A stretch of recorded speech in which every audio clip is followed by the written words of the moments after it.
Азыркы Сирия, Хафиз Асад диктатор.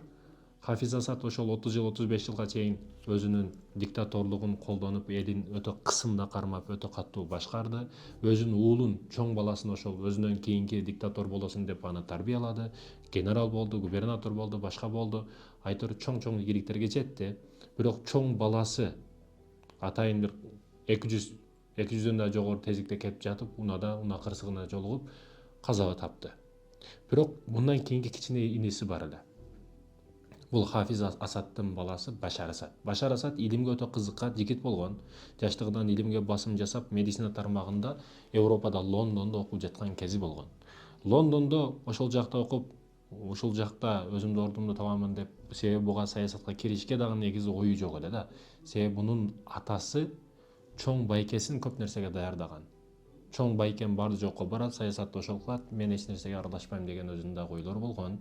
Бул саясатка барып калыш мындайча айтканда өзүнүн дагы оюнда жок эле. Медицина тармагына кирген, медицина тармагында ушул жакта мындайча айтканда европалашкан бул Башар Асад. Башар Асаддын атасы Хафиз Асад дагы шия негизи. Булар шия үй бүлөсү негизи. Шиялар ким десеңиз Хасан Сабахка барып такылат. Шиялар өтө күчтүү, мындайча айтканда акчасы өтө көп кайрымдуулук кылган, өтө көп бесплатный мектептерди салып берген, бирок ошол эле учурда өзүнүн саясатын өтө катуу жүргүзгөн, мындайча айтканда бир агым да, өтө күчтүү агым. Көпчүлүк учурда көптөгөн адамдарды ордуна коюп койгон. Негизи көп учурда мындай тарыхта ижад эте турган болсоңуз, менмин деген императорлорду, менмин деген аскер башчыларды, жада калсам мусулман болуп турган аскер башчыларды дагы ордуна коюп койгон. Бул жол башчы Хасан Саббахтан тарагандар булар.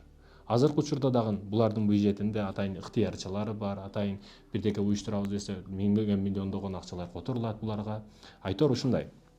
Бул Башар Асад врач болуп жүрүп, врачтыктан кантип саясатка кирип калды. Чоң байкеси өткөндөн кийин, өлүп калгандан кийин атасы тездик менен Лондондон муну чакыртып, Лондондо жүргөн учурда негизи түгү асты ушул сириялык болгон, бир Лондондо төрөлүп ошол жактан кайтып келгиси келбеген, бир маданияттуу, өзүн маданияттуу сезген бир кызды табып, ошол жакта үйлөнөт, башка кылат, англичан. Мындайча айтканда ошо европалык кыз.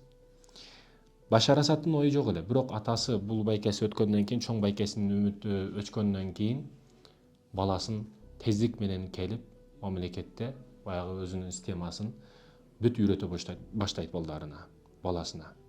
Башар Асад бардык нерсеге илимге өтө кызыккандыктан тездик менен үйрөнгөнү баштайт бардык нерсени. Ошол эле генералдар, ошол эле губернаторлор бүт окутуучу болот ага. Курал аткандан баштап бүт саясий жакты дагы бүт түшүндүрөт атасы. Кайсыл жерде кандай кылыш керек, кандай жерде эмне кылыш керек, бүт бардыгын үйрөтөт. Бул Башар Асад тез изучать этет, тез үйрөнөт көп нерсени, китеп окуп жүргөн буга чейин фундаменти бар болгондуктан көп нерсени тездик менен үйрөнөт. Бул Башар Асад экен, урматтуу мекендешим. Тездик менен келгенден кийин, көп нерсени үйрөнгөндөн кийин, негизи Сириянын саясаты боюнча 40 жаштан өйдө болуш керек президенттер, башкаруучулар. Бирок бул жашы 30-дун тегерегинде дароо ошол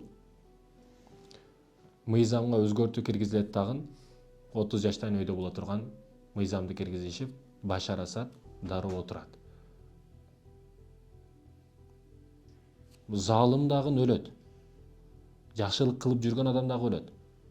Бирок залым көргөн адам болуп барган жакшыраак акыретке, Алланын алдыга. Залым кылган болуп барган эмес. Бунун дагы бийлиги көпкө барган жок. Албетте атасы дагы өлдү. Бардыгыбыз кабырга баруучубуз, суроо жообубуз бар. Канчалык кыйнабасын, канчалык азап бербесин, бул атасы дагы өлдү. Мындан кийин бул келди. Буга чейин көптөгөн саясат өзүнүн алмашкандан кийин, атасынан кийин көптөгөн жакшылык иштерди кылган аракет кылды, кээ бир иштерди. Бирок аккан арыктан суу агат. Алманын астына алма түшөт. Атасы кылганды бул дагы кылды. Элди кыйнашты баштады. Өтө көптөгөн азаптарды бергенди баштады. Өзү шия, урматтуу мекендешим. Булардын үй бүлөсү негизи шия. Эли сунни. Көпчүлүк эли сунни. Ал эми ал жерде күрктөр дагы бар. Күрктөр саны бар, эли бар, бирок жери жок. Бизде мисалы дунгандар бар. Ушундай. Ал жакта дагы ушундай күрктөр. эли бар, бирок мамлекети жери жок. Ал жерде көпчүлүк урушуп атат, урматтуу мекендешим, азыркы учурда. Бийликтен кийин дагы. Андан кийин сырттан келген, башка жерлерден келген террордук агымдар дагы бар ал жерде. Төртүнчүдөн. Бул жерде биз азыр мамлекет менен ошол жөнөкөй эл эле урушуп атат десек адашат экенбиз. Ал жерде көпчүлүк, мисалы 4кө бөлүп айта турган болсок болот экен. 4кө бөлүп. Биринчиси шия, бул өзүнүкү мамлекеттик түзүм. Ал эми экинчиси сунни, элдер, жөнөкөй эл. Ал эми үчүнчүсү күрктөр. Күрктөр дагы булар дагы өзүнчө мамлекет түзөбүз, башка кылабыз деген ойлору бар. Буну Израиль дагы көпчүлүгү колдойт. Себеби сырткы мамлекеттерден, кошмо мамлекеттерден коопсуз болуш максаты бар булардагы. Көпчүлүгү колдойт. Океандын артынан жардам көп болот буларга. Ал эми төртүнчүсү террордук агымдар, ар кандай агымдар. Ал жерде кээде мына жакта сырттан турган өтө көп окумуштуулар дагы өтө таң калат да. Бул жерде ким кимди өлтүрүп атат, ким кандай кылып атат, өздөрү дагы түшүнбөй калат кээде. Сирия өтө кыйын абалда турат. Кимиси бийликке барат, ким кимди өлтүрүп атат, ким кимди жок кылып атат, таң калыштуу өтө ал жерде. Бул жакта күрктөр бар, бул жакта террордук агымдар бар, бул жакта эли сунни, бул жакта шиялар. Ким кимди өлтүрүштү. Учурунда Сирияга деп жихад кылабыз деп, башка кылабыз деп Кыргызстандан дагы, Өзбекстандан дагы башка жерлерден кетишке аракет кылгандар же баргандар дагы болгон. Алар жөнөкөй элди өлтүрүп аткан болушу дагы мүмкүн. Эч бир аалым, урматтуу мекендешим, Сирияга бар деп айткан эмес. Дүйнө жүзүндөгү 200дөй, 300дөй аалым боло турган болсо, исламды тааныган аалым боло турган болсо, алардын эч бири фатва берген эмес. Баргыла Сирияда жихад болуп атат деп. Биз сабак алышыбыз керек ар бир жерде. Кайсыдыр бир жерде согуш болуп атса, анын эмне себептен келип чыкты? Жана акыры эмне менен бүтүп атат? Башы эмне менен башталды, аягы эмне менен бүтүп атат? Муну изчат этиш керек. Бул Сирияда мен азыр айтпасам болбойт. Сидная түрмөсү табылды. Сидная түрмөсү, мисалы Чорный дельфин деген түрмө бар Россияда. Бардыгы титирейт, бардыгы коркот. Америкада Алкатрас деп азыр жабылып кетти. Алкатрастан бардыгы убагында коркуп турган. Ошол учурдагы эң күчтүү кылмышкерлер ал жерге камалган, Алкатраска. Бирок бир канча адам качып кеткенден кийин ал жер жабылды. Чорный дельфин азыр Россияда дагы Екатерина экинчиден кийин курулган. Бул жер азыр да кызматын өтөп атат. Чорный дельфин өтө коркунучтуу түрмө, өтө азаптары менен коркунучтуу. Бирок Сириядагы Сидная түрмөсү бул эң коркунучтуу. Муну айтканда кара куту деп дагы атап коюшат. Бул жерге кирмей бар, чыкмай жок деген да. Ал жерге үмүт жок. Кирдиң болду, өлөсүң ошол жерде деген. Сидная түрмөсүндө көптөгөн саясатка каршы чыккандар, башкалар, мусулмандар көп учурда. Ошо динге ишенген алымдар дагы керек болсо ошол жерде. Ал жердин эми азыр ачылышы болуп, бийлик кулагандан кийин барып ачышып атат, аракет кылышып атат, экскаваторлордо казып, астына асты да. Билбейт ал жерде астында эмне бар. Канча кабина бар, канча эмне бар, эми изчат этишип атат, үйрөнүшүп атат. Ал жерге ушунчалык кыйын азаптар болгон. Ал жерден кутулуп эсен аман азыр чыккандар 3-4 күн болду, 5-6 күн болду. Чыккандар өздөрү айтып атат. Кыйнаштын, азаптын бир канча түрлөрү бар Сидная түрмөсүндө.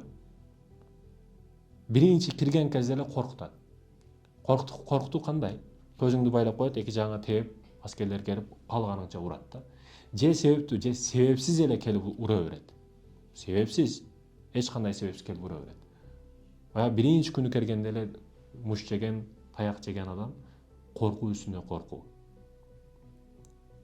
Ал эми экинчиси экен? Куту жолу. Куту жолу, урматтуу мекендешим, бул орто кылымдардан баштап, эгер аркасын казысаңыз, орто кылымдарга барып такалат. Бул баллонго атайын адамды байлап алып, баллонду ийет. Бул өтө катуу азап берет. Бирок азыр да ошо Сидная камаканасында ушу биздин байкуш мусулмандарыбыз азапталган, урматтуу мекендешим. Муну баягы жандуу барып көрсөң бул түрмөнү кадимкидей ыйлагың келет. Себеби ал жерде мусулмандар азапталган. Немис курсу жолу. Бул фашисттер 40-жылы 45-жылы согуш болгон учурда дагы өтө катуу азапташкан. Немис курсуга отургузуп алып ток берип өтө катуу азапташкан. Курсуну столго кадимкидей отургузуп алып, баягы столду мынтип ийгенде, кабыргалар дагы кошуп ийилип, бир-бирден кабырга сынган. Мында бир эле жол калган. же кылмышты бардыгын моюнга аласың, же бүт кабыргаларың сынат да. Өтө каттуу азап бул. Муну кичине кыйынчылык көргөн адам муну түшүнөт да. Ток урдуруу бул качанкы кыйын азаптагыч. Бирок азыр деле Синаяда бар экен бул ток урдуруу жолу. 220 килобайт ток деп колуңузга тийип кетсе кандай шыдырап каттуу азап берет. Ал жерде каалагандай келип ток менен азап берсе кандай ооруйт, урматтуу мекендешим, ойлонуш керек бул маселени. Ток урдурса. Мен азыр айтканымдай, эмне зулумдук болбосун, ал бүтөт. Эмне жакшылык болбосун, ал дагы өзүнүн сыйлыгын табат, ордун табат. Айтайын дегеним, мис бука деп коет. Сицилияда тарыхы Сицилияга барып такылат. Сицилияда ушундай мис бука деп буканы жасашкан, курсак жагына эшик коюшкан. Ошол жерге тыгып элди баягы азаптап, кыйнап өлтүргөн да. Баягы темирден бука жасаган, темир буканын астына от жагышкан, от күйгүзгөн, баягы буканы ичи кадимгидей тозокко айланган да. Азаптардын ичинде эң кыйналып өлүш бул отто күйүп өлүш. Андан кийин сууга чөгүп өлүш. Ошондуктан да сууга барсаң чөгөсүң, отко барсаң күйөсүң деген бекерин эмес кыргызда. Эң кыйын азаптап өлүш бул отко күйүү экен да. Себеби акырындан азап берип өлтүрөт да, бул акыркы жанын чыккыч чейин кыйнап өлтүрөт. Отто күйүп өлүш ошондуктан өтө кыйын. Сууга чөгүп өлүш дагы өтө кыйын экен. Кыйын азаптардын. Автоматта келип бир атып койсо оңой, ок тиет өлөсүң болду. Бирок отко күйгүзүп сууга чөктүрүп өлтүрсөчү. Ошондуктан да фильмдерде, кинолордо байкасаңыз бандиттер келип сууга тыга берет башынчы. Аба дагы эң чоң неамат экен да. Азыр 2 жолу сууга тыксын эле, 2 мүнөт демен албай калың эле, ушул абанын канчалык баалуу экендигин билесиз. Кудайыма шүгүр кылышыбыз керек, бизге аба сатылбайт. Эгерде Аллах Таала абаны да сатыла турган кылып налог салып баша кылып койгондо, биз пенделер жашай албай калат элек. Көп нерсе бекер берилген бизге, шүгүр кылышыбыз керек. Шүгүрдөн башка айлабыз, чарабыз жок, урматтуу мекендешим. Мен мис буканы эмне үчүн айткым келип атат? Бул зулум кылган, мис буканы ойлоп тапкан адам эң биринчи сыналуучу адам ошо ойлоп тапкан адам болгон да. Ошо ойлоп тапкан адамды өзүнө тыгышып ошол жерде күйгүзүп өлтүргөн. Падышага бул өтө жаккан. Кайра адамдарды өлтүргүсү келсе эле, кыйнагысы келсе эле ушул мис букага салып күйдүрө берген. Акыры эмне болду? Ошо падыша өзү дагы ошол ичиде күйүп өлдү. Айтайын дегеним эмне? Сирия, Афганистан, башка мусулман мамлекеттер ким эмне зыяндык бербесин, эмне жамандык кылыш кааласын же кылсын, акыры барып тык бедирген доңк деген жоопту алат. Аллах деген, Раббым деген адамга зыян берген адам сөз түрдө жообун алат. Буга тарыхтын өзү күбө. Алымдарга, молдолорго, динди кармайм деген адамдарга зыян бергендер жоопсуз калган эмес. Ошондуктан ойлонуш керек, ойгонуш керек. Урматтуу мекендешим, ушундай нерселерди окуйсуң да, китептерден окуйсуң, атай маалымат берген адамдардан угасың. Ушул нерселерди айткың келет, бирок буну ушул Google дагы башкасы дагы кабыл кылбайт. Ушул чыгарып жаткан телевидениялар дагы кабыл кылбайт. Көп нерсени айткың келет, бирок аны эл дагы угушка даяр эмес да азыркы күндө. Ошондуктан айтпайсың. Сиднея түрмөсүндө эмне деген окуялар болбогон? Канчалык кыйынчылыктар болбогон? Жөн гана туздуу, шордуу нерселерди беришкен. Аскерлер келип кааласа уруп, кааласа тебип, каалаганын кылган. Кээ бир кабинасында, кээ бир бөлмөлөрүндө ажаткана болгон эмес, ажаткана туалет болгон эмес. Бирок туалетиң, кабинаң, жашаган жериң таза турсун деген. Бул дегени өзүң чыгарган нерсеңди өзүң жегин дегени. Өзү жеп тазалап турган да. Ушунчалык кыйын азап, урматтуу мекендешим. Жана айтканыбыздай, зулум кылган эмес, зулум көргөн адам болуп, Аллах Тааланын алдыга барыш керек. Бул дүйнөдө эптеме жашоо кылып, жеңил жуту жашоо кылып, рахаттуу жашоо кылып баша кылышың мүмкүн. Машинанын жакшысын тебип, үйдүн жакшысында жашашың мүмкүн, арамдан акча табып. Бирок ар бир тыйынга чейин, копейкасына чейин акыретте сыгып алат сени. Ал жердеги мункар накир пара албайт, депозит албайт, пара албайт, взятка албайт. Ал жердеги пост өтө адилеттүү пост. Ал жерде чынчылдар, адилеттүүлөр ошол жерде. Ошондой экен азыркы мусулмандарга болуп жаткан иштер, мусулмандар аракет кылышыбыз керек көп нерсеге. Тарыхта карасак, биз качан зулум көргөнбүз, биз качан динибизден алсасак. Бүгүн балдарыбызды мусулмандардын колуна телефондорду карматып коюп, өздөрү өтө чоң ийгиликтерге жетип атат. Биздин балдарыбыз алар чыгарып койгон играларды ойноп, мультфильмдерин көрүп, играларын ойноп, уятсыз, алар чыгарып койгон уятсыз фильмдерди көрүп отурат. Алар өтө чоң бийиктиктерге чыгып кетип атат. Биз калып кетип атабыз. Ошондуктан мусулмандар өнүгүшүбүз керек, алдыга аракет кылышыбыз керек. Мен мусулмандардын азыркы абалы, жаш жигиттердин өзгөчө бир кичине сөзү дагы көтөрө албайт, оор жүктү дагы көтөрө албайт. Өтө ичиң ооруйт да бул маселеге. Бир арзыган нерсенин артынан чуркап жүрөт. Жашоодон максаты жок. Бир кыздын аркасынан чуркап жүрөт. Өзүнүн жеке кумарынын, нафсинин аркасынан чуркап жүрөт. Бир iPhone телефонду раскрутка алып жылдап ошону төлөй албай жүрөт. Мындайча айтканда жашоосунун максаты жок да. Сум менен плашат бекерчилер өрөөнү. Ошол жерге барсаңыз бүт жаштар жүрөт. Бекерчи да. Ойноп күлүп жүрөт. Урматтуу мекендештерим, урматтуу жаш жигиттер ойлонуш керек. Мен айткандай, бир чоң империя бар экен. Империядын башчысы император барып мусулмандардын акыбалын билип келчи, мусулмандарга болсо согуш ачып, алардын дагы жерин ээлеп алайлы дейт экен. Макул деп келет экен баягы разведчик аскер келип, эки жакты карап, мусулмандардын ат үстүндө жаш балдарын чоуп аттардын жаатып кеткандарын көрүп, аты менен барып, салам алейкимден кийин баягы жаш балдарга суроо берет экен. Суроодон кийин дагы атат экен. Атып кетип атып бир жаш бала огун тийгизип, бир огу тийбей калат экен. Келип, баягы жаш бала илеп атат экен, илеп аткан жаш баланын алдыга келип, "Не болду?" десе, жаш бала карап туруп, "Мен аткан 4 октун бирөөсү тийбей калды." "Ошого илеп атасың?" десе, "Ооба, илеп атам. Себеби үч атканым тийди, бирөөсү тийбей калды. Үчөөсү мусулман эмес, душманга тийди дагы. Бирөөсү тирүү калды, ал тирөөсү мен сыяктуу мусулманды өлтүрөт болчу. Мен ошого илеп атам." Бул жооптон кийин баягы дароо качып кетет разведчик. Кайра келип падышасына болгон окуяны айтат.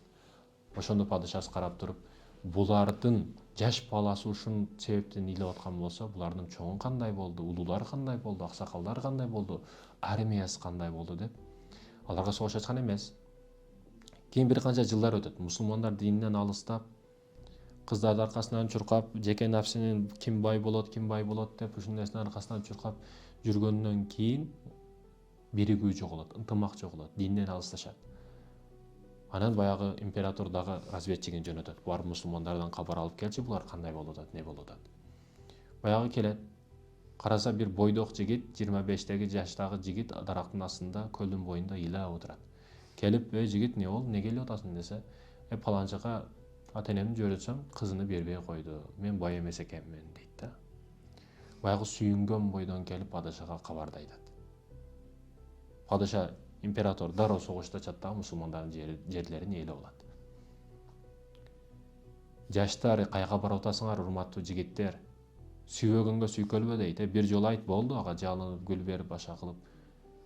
Кыздар дагы кайга барып атасыңар? Жашыруун нике деген жок. Шариятта жок. Жашыруун болуп бакыт таппайсың. %99,9% дагы бүт бактысыз болгон. Элесе сен кыздуу болдуң, кызың сага айтпастан бирөөгө турмушка чыгып кетиптир. Ушул туурабы? Бүгүн жаштарыбыздын кылып жаткан кылыктары, ойлоп жаткан ойлору ол ондон ылдый да, өтө төмөн. Ой жүгүртүшү өтө төмөн. Кенен ой жүгүртө албайт. Себеби билими жок. Окумуштуулар окуган эмес экен, мына бизнесмен окуган эмес экен, окубай туруп ийгиликке жетем деп ойлобо. Сөзсүз түрдө керек. Hello, my love. Керек, жакшы оку сен. Кыргыз тили керек. Is that my button, love? Болсо оозуңан чыгып аткан сөздөрдү туура далилдеп таамай жеткизе албайсың, кыргыз тилди билбесең. Математика керек эмес дейсиң, керек, өтө керек. Ал жабыр деп биздин ата бабабыз ойлоп тапкан, мусулмандар ойлоп тапкан математиканы, алгебраны. Ал жабыр. Бизнес кылам десең, соода кылам десең. Baby, өзүңдүн бухгалтериң baby, кылган don't кылат take деген Buttons мотивация. treat. Corny, corny, Кантип колдонганыңды corny. ар бир эле предмет керек. You're being bad. Button, Жалпы билимде отур, жалпы билим сонун. corny. Ошону Button, honey, come on. Button, honey, come on. I'll give you another treat, Button, honey. Come on, Button. Come on, my baby. Here. There Сенин you go, my baby. оюң, Corny. же You're a bad ичип, girl. уктап, кумарыңды Bad girl. кандырып, же бир кыздын аркасынан чуркаш эле болсо, сен ошого жетесиң. Бирок артыкчасыга эч качан жетпейсиң. Артыкчасыга эч качан жетпейсиң. Тескерисинче, жеке максатыңды ойлоп, максатың үчүн аракет кылып, максатыңа жетсең, ошондо сен кызыктуу болосуң, тарыхта каласың, ийгиликке жетесиң. Мусулмандар өнүгүш керек, Аллага аракет кылыш керек. Ошондуктан да азыр айтып жаткан байлар, колунда акчасы барлар, бир кафеге кирип 1000 сомду жөн эле чай ичип кое тургандар, ойлонгула, ойгонгула, силердин Аллах Таала силерге берип сынап атат. Муну берип атам, не кылат экен деп берип туруп сынап атат, силерди окуткула. Өтө окушка аракети бар, бирок акчасы, каражаты жок балдар бар. Египетте болсун, Европада болсун окуп жаткандар бар. Каражат бөлүп окуткула. Бүгүн бул акча, бул бийлик бүгүн бар, эртең жок. Бул сыноо келди сага. Бул рызык маселеси. Бирөөгө 1000 сом берип, бирөөгө $1000 берип сынап атат. Ошо берилип калган учурда сен дагы берип кал. Эң кедей адам ким деген суроонун негизинде бир адам бир канча алтын күмүштөрдү таап алат экен да. Анан муну мен дүйнөдөгү эң кедей адамга белек кылып беремин дейт экен. Кедейлер келет, факырлар, мискиндер келет, эри өлүп калган жесирлер келет, атасы өтүп калган жетимдер келет. Бизге бериңиз дейт, бирок эч кимге бербей койт. Мен муну эң кедей адамга беремин деп туруп алат. Кедейлер дагы чогулуп келип, капа болуп, сен өз берейин деген оюң барбы? Же биздин үстүбүздөн күлүп атасың, маскара кылып атасыңбы, шылдыңдап атасыңбы деген учурда баягы адам карап туруп, дүйнөдө эң кедей адам силер эмессиңер, дүйнөдө эң кедей адам биздин падышабыз. Мен ошого беремин алтын күмүштөрдү. Бул кабар тездик менен эл ичинде тарап, падышага дагы жетип барды. Эми баягы кошомат шпактага койгон вазирлери бар, алар жеткиргенден кийин падыша дароо аны таап келгиле дейт экен. Таап келгенден кийин бир бөлмөгө киргизет. Ал жерде бул көрүп аткан нерселериң эмне деп суроо берет. Баягы карап туруп, бул алтын күмүштөр. Экинчи бөлмөгө киргизет. Ал жерде түрлүү тамактар. Үчүнчү бөлмөгө киргизет. Бул жата турган нерселер. Бүт бардыгы бар. Аны карап туруп, ким кедей экен? Мен бай экенмин десе. Ооба падышам. Бул көзгө көрүнүп турган алтын күмүш бардыгы бар сизде. Ушу барлыгы үчүн сиз кедейсиз. Же элиңиз үчүн, же өзүңүз үчүн буларды колдонбойсуз. Жөн эле турат булар. Ошондуктан муну алтын күмүштөр сизге деп берип чыгарып коет. Ошол учурда жетет падышага. Ошондон кийин эли үчүн, өзү үчүн колдонгонду баштайт алтын күмүштөрдү. Мисалы бир адамдын 20 кою бар. 20 койду артасынан кубалады, карады, неме кылды. Же койду сатып ажыга барбады, же койду сатып бир үй салып жашабады, айтор бир өзүнө керектүү ишин кылбады. Демек, адам койдун кулу же кой адамдын кулу болуп калдыбы? Албетте бул жерде эгер койдун аркасынан чуркай өлүп кетсе, адам койдун кулу болуп калды да. Көбүбүз койдун кулу болуп калдык. Малдын кулу болуп калдык, байлыктын кулу болуп калдык. Мусулмандарды келип өлтүргөн дин душмандары, кафырлар падышаларын келип мусулмандардын жол башчыларын өлтүрүп жаткан учурда алтын күмүшүн чыгарып, ушунча алтын күмүшүң бар экен, илимге, байлыгын чогултуп жөн эле отурбастан ошону илимге, билимге, техникага башка жумшаганыңда биз силерге жакындай албайт элек дейт да. Окушубуз керек, илимдүү болушубуз керек. Сырттан келип аткан продуктаны, жардамды күтпөшүбүз керек. Бирөө бирдекени бекер берип койбойт, бир максаты менен берет. Бигин, урматтуу мекендешим, алган мамлекет өспөйт.